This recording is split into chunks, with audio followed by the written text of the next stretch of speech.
And so what is your central processing unit, your CPU, for your body?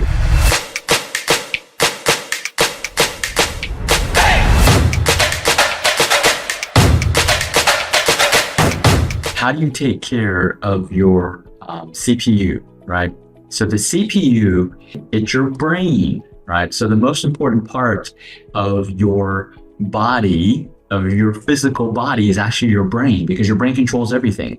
Just like in a computer is the most, in a computer, what controls a computer is the CPU. And so many of y'all have commented and messaged us about restorative longevity. I want this. How do I get this, right? How do I do this? I'm tired of living the life that I have right now. I've done the medications, I've done the supplements, I've done the surgery, and I'm still I'm getting older faster and I'm heading towards the grave faster. How do I stop that? Or even better, how do I reverse it, right? And that's what restorative longevity is. I did a podcast explaining what restorative longevity is, part 1. Go back to part 1, and so you can get the more definition. But the Cliff Notes version, the short version of definition of restorative longevity, is basically the ability to live a longer life, but a higher quality life. Okay, most people think, oh, I don't want to live a long life. I'd rather live in the moment so I can enjoy my life. Yes. What if you could enjoy your life for 100 years instead of 10 years, right? Because a lot of times the people that you hear that will say, man, I just want to enjoy my life. I want to eat whatever I want. I want to do whatever I want. I don't want to exercise. I don't want to care about rest. I want to go party. I want to do this. I want to go on vacations and stuff like that. You hear those people, right? Really, they may live till 80s or 90, maybe even 90s. Probably the chance of that is very low, but let's just say they live to their 70s and 80s. Out of their 80 years, probably only 5 to 10 years of them were quality. So you have to ask yourself, are you more focused on the 5 to 10 years of quality, or would you like 50 years of high quality life, right? That's what restorative longevity is. It's the ability to help your body restore itself so that you can continue to live a high quality life and be able to do the things that you love to do. Okay, so how do we do that? Today, we're going to start talking about it in this podcast. The first part, I'm going to go over, all right, give you the clue, it's CPU. Your CPU is one of the most important things you have to focus on when we're talking about restorative longevity. Because if you don't have a good CPU, it doesn't matter the rest of your organs. It doesn't matter, right? Your rest of the organs won't function. I like to call the CPU, or your brain, is your puppet master. You know when you see a puppet, I don't know if y'all are, for those of y'all who are a little older, like me, into their 50s and above, you know the puppet master, that they would control the puppets and the strings and stuff like that. Well, I like to say the brain, or our CPU, our brain, our CPU, is our puppet master. It controls all the other organs. It controls because it sends the messages down through these wires, which we call nervous system, the nerves, right? Each nerve is attached to every single organ, every single cell in our body, and it tells each cell in our body what to do. So if the puppet master is sick, guess what? It's going to tell the organs, all the cells, the wrong messages, right? So for those of y'all who have kids, when you get sick and you're all just short-tempered and you're just yelling at your kids, you send your kid the wrong messages, right? And so if you constantly do that, your kids are going to turn up to be the same, right? So coming back to CPU in a computer, actually, even those of y'all who are driving electric vehicles, it's all based off a little chip. That chip is the CPU, central processing unit. It tells all the other parts of the car what to do, how to do it, right? So same with our brain. Our brain is a puppet master, and our organs, our cells, are all puppets. So I'm going to go over a couple of things today that's going to talk about this CPU and debunk some myths that right now is in the media, especially here in the US.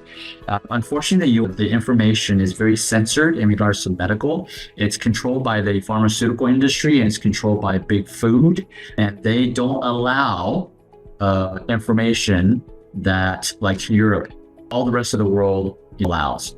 The US doesn't allow it. And I'm not going to go into deep in that. So I'm doing my part to give you the information. Again, let me give you a disclaimer. I am not a physician, so I am not a medical doctor. Okay.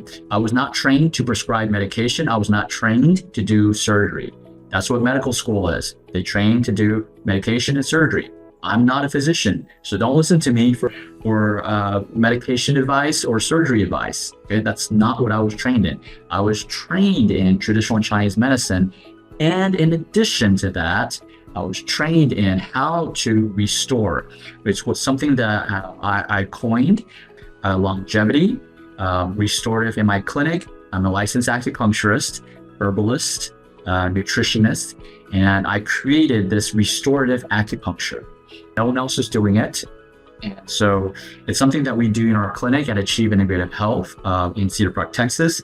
We're the only clinic in the world doing restorative acupuncture. So that's my background, just to let you know, that you know where I'm coming from. I'm all about helping you restore your body's ability to heal itself so that you can live a long, high quality life. So coming back to the brain, a couple of things that you may not know. The brain, right? The brain is, we are established, is the most important organ in your body. If you're going to help an organ, you help your brain first because it controls everything. I know I'm repeating this, but I want you to really understand that, right? There is no medication that can help your brain. There's no medication to make your brain smarter, make your brain heal faster, okay? Because the brain has this blood-brain barrier. It doesn't because it's so important. See, God created our bodies so miraculously and so intelligently. The brain is the only organ that it does not allow. It has something called the blood-brain barrier. It does not allow anything and everything to go into the brain. That's why it's called blood-brain barrier. It's very hard to get stuff into the brain, and especially medication, right?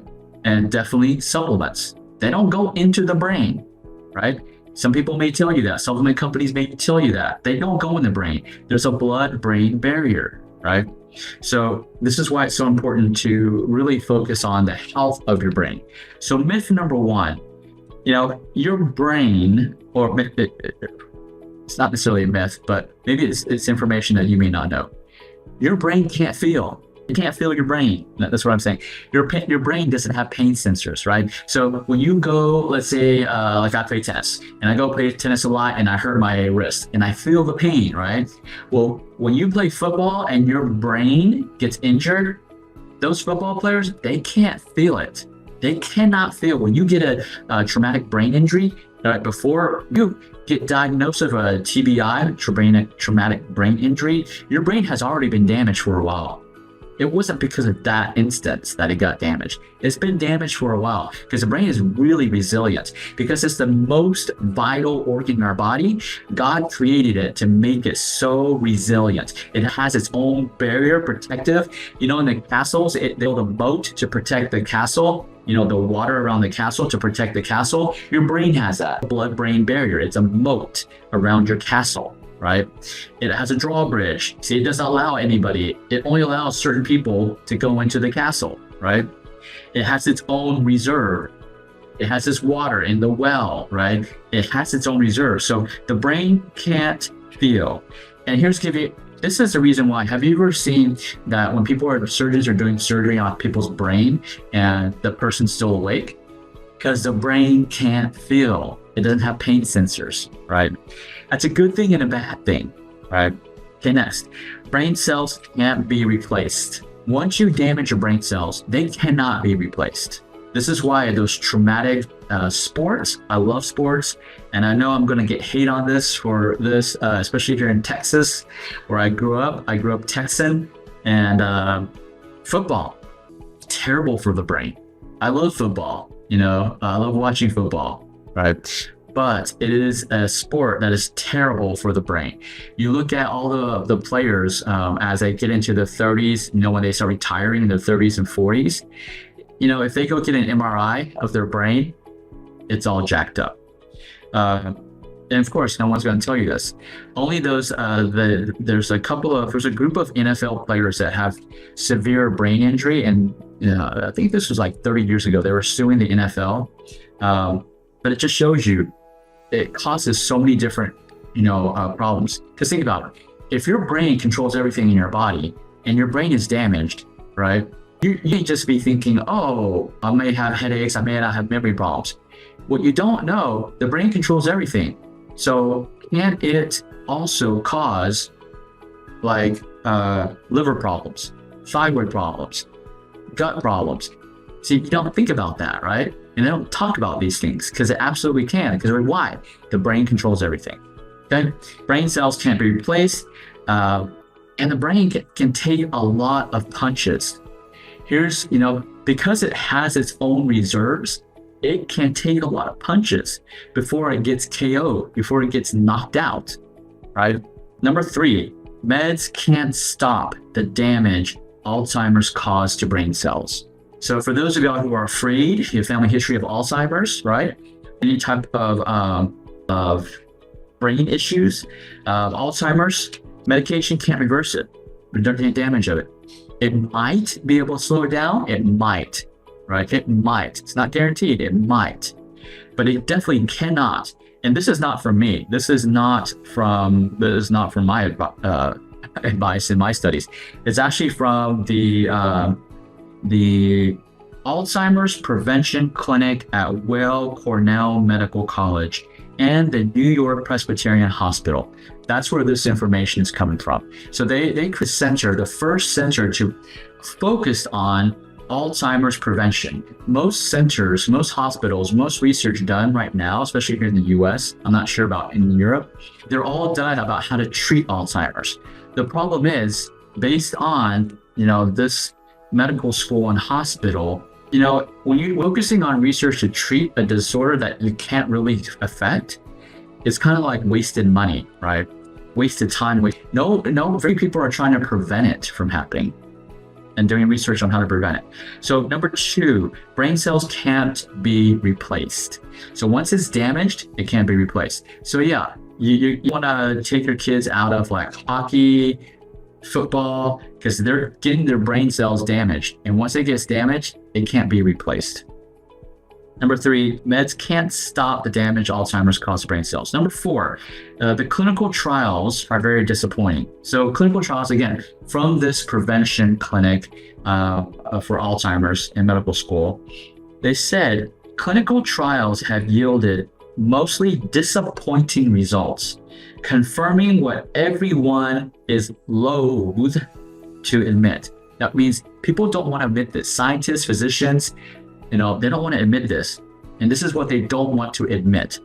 Treating a patient once clinical symptoms have emerged might very well be too late, right? Now, this scientist is talking about this is treating Alzheimer's. So again, this is not for me. This is for those of you who like clinical research and stuff, and you believe in that. This is what I'm getting it from. What the clinical trials, all of them, all clinical trials, right? It doesn't matter what trial, the result is once the patient, you have Alzheimer's symptoms, right? Once the symptoms have emerged, it's too late. You can't do much for that patient for Alzheimer's. So what does that mean in layman's terms, right? For those of you who don't, may not understand. So once you damage your brain cells, that's it. You're not going to restore them, right? I know this is restorative longevity, but God built our body a certain way for a reason. And once you damage it, sometimes it's irreversible. So if you have a history of Alzheimer's disease and you start experiencing symptoms that the physician identifies, your doctor says, oh yeah, you might have Alzheimer's, right? From that point, that's the best your brain's ever going to get, right? Now, could you regain some of the memory? Yes, absolutely. How? Now, even though your brain cells are dead, the brain is miraculous.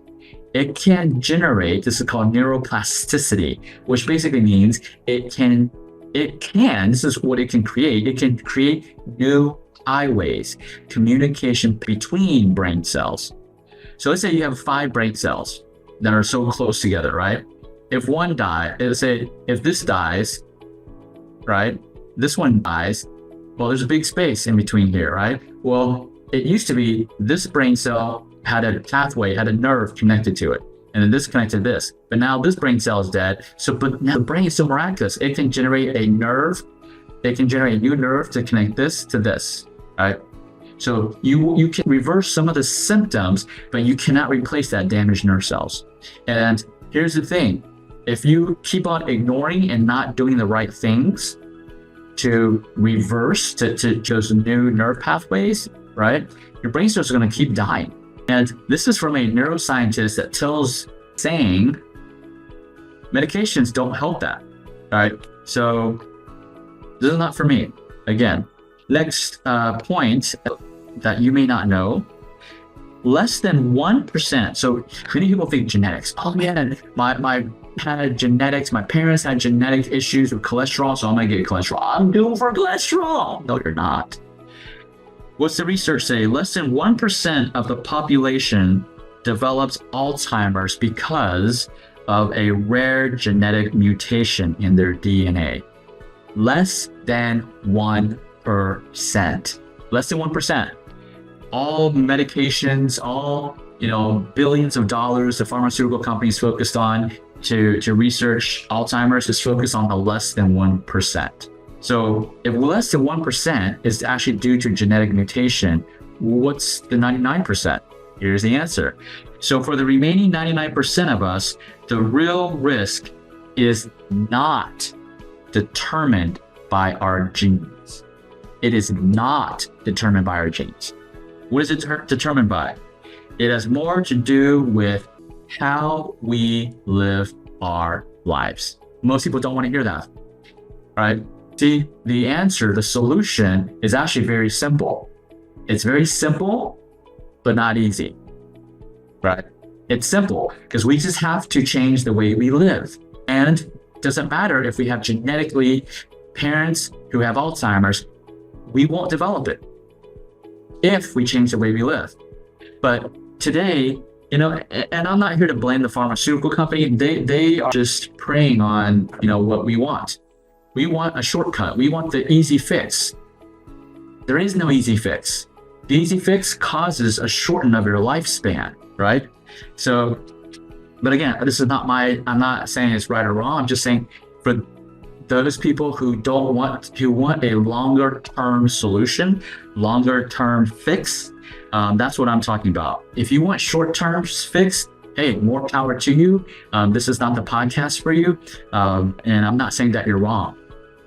That's not my place to judge. I'm not here to judge. I'm just here to give you information that you're not going to hear elsewhere. A pill is not going to solve your problems. A pill is not. The research shows it's 99% of us, it's how we live. It's not, it didn't say what type of supplement. I'm even talking about supplements. And I love supplements, right? But it doesn't say how, it doesn't take what supplement, what vitamin am I missing? It doesn't say that. It's how we live. Is diet super important? Yes, we'll go in that into future podcasts. But diet is not the only thing. The key thing, and I want you to focus here, is how we live. Diet is part of it. Exercise is part of it, right? And I want to go over the solutions, right, of how we're going to do that.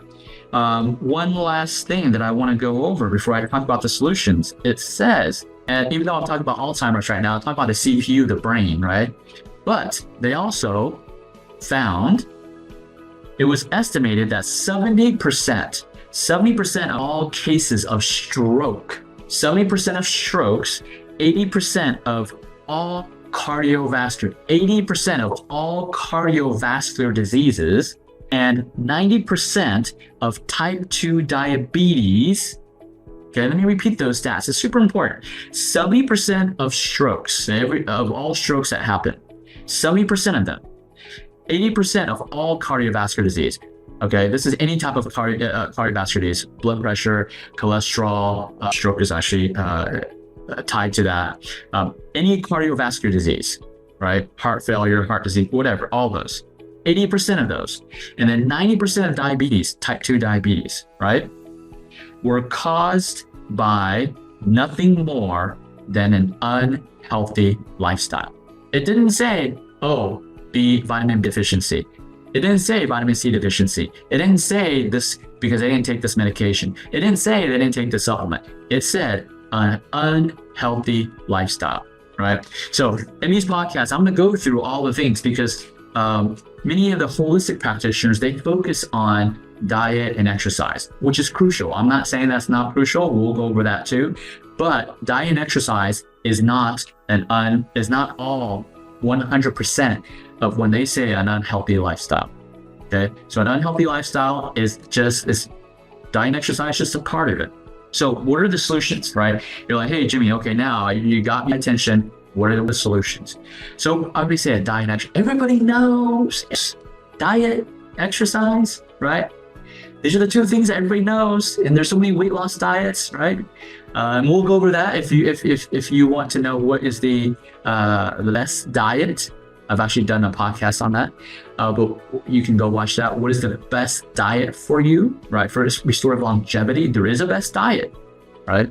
And it's not what everything is being sold out there. I'm not going to name any names, but I haven't seen. There's only one that is the best diet if you want to have restorative longevity. Okay, but if you don't care about how long you live and the quality of life that you live, then you can do whatever diet you want. Diet, exercise. There's tons of exercise programs. What's the best exercise program, right?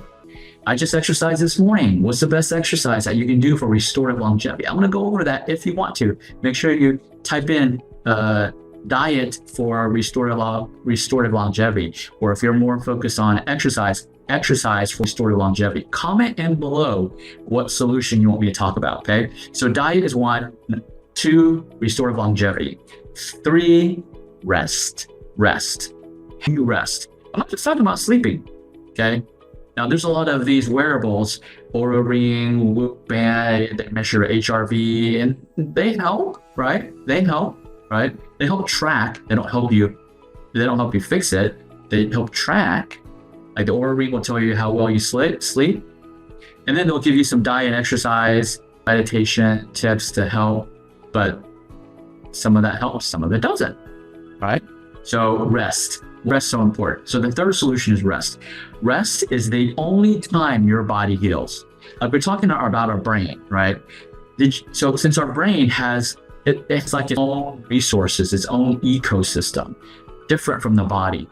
Did you know, like our bodies, we have a sewer, a street, a cleaner. Like our body has a cleaning company that goes in and cleans the gutters, right? And so we have, like in a city that has a sewer system. The sewer system allows all of, when the rain and also the junk on the streets, it flows into the sewer system, right? And then from that sewer system, it gets channeled to a septic, like a reservoir, a place to hold all that toxins and stuff, right? Because we didn't have that. If you imagine like back in the 70s, probably earlier, probably the 1910s, just earlier, they didn't have, it was just all horse and buggy, right? They didn't have sewers, and the streets would get all muddy and people would throw trash, right? It gets all dirty. So the sewer system is vital to keeping the city clean. Same with our bodies. Our bodies have a sewer system. It's called the lymphatic system. The lymphatic system is a sewer system. So we have street sweepers that come and sweep and clean. We have cleaners in our body. It cleans all our cells, our organs, and it gets all that junk and that toxins, the trash, and it dumps that trash into the sewer system, which is called the lymphatic system. That's part of our body. Okay, that's what happens in our body.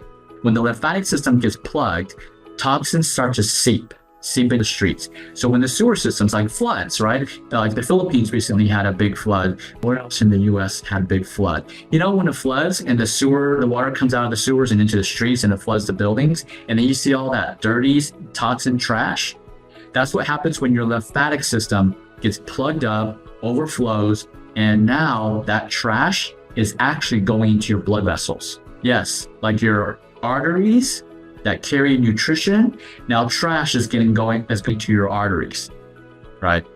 And that's a whole nother topic, but I just want to explain that. So that's for the body. Your brain has its own sewer system. Yes, it's called the glymphatic system. The body's is called the lymphatic, Lymph, lymphatic system. The brain is the glymphatic system. The brain has its own street sweepers and cleaners and its own sewer system that is separate from the lymphatic system. It's connected, but it's separate. So when the body's sewer system overflows, it doesn't overflow into the brain. You see how great that our brain was created? It was so protected. God created it perfectly. So how does it have to do with rest? The only time our trash collectors come out and work, our street sweepers come out and clean, is when you're resting, especially your brain. So anytime that you wake up, your brain, you're like foggy brain, cloudy headed, you're not really clear, right? That is a clear indication that your street cleaners, your street sweepers, your dusters, your trash people in your brain did not come out. They did not empty the trash that night. Now, just because you sleep hours, 8 hours, 10 hours, if you still wake up cloudy brained, not focused, you're not like ready to go, right? That means your quality of sleep was terrible, right? And so we'll go over that, and how I use, if that's important, if you want me to go over that, rest and how you change your ability to rest to improve your body's ability to heal, right? To clean itself, and how I use an aura ring and did it help me or not, right? We can talk about that.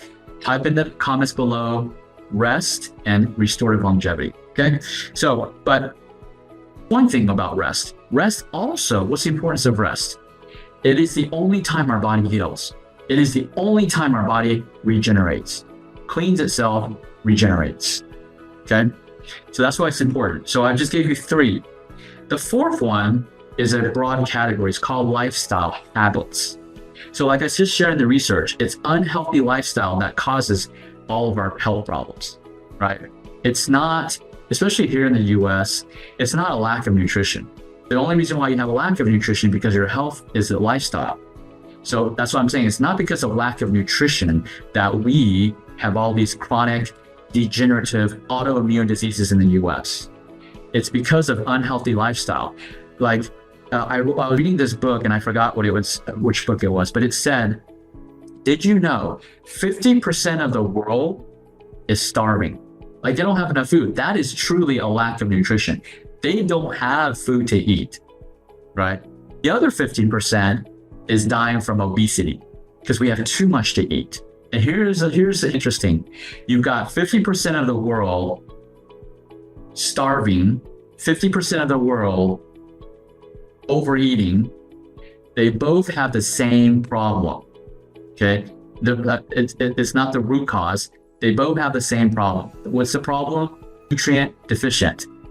We are both nutrient deficient. So people who don't have enough food, that makes sense, are nutrient deficient. But here in the Western cultures, like Europe, in the US, Australia, Canada, in the Western cultures, right? We have all the food in the world, but we're still nutrient deficient, right? So again, it has nothing to do with nutrient deficiency. It has to do with unhealthy lifestyle, okay? So I can unpack that, like what parts of that lifestyle, what parts do these centenarians, the people who live above 100 and have a better quality life than 40-year-olds, right? What did they do? What are they doing? Because they're still alive.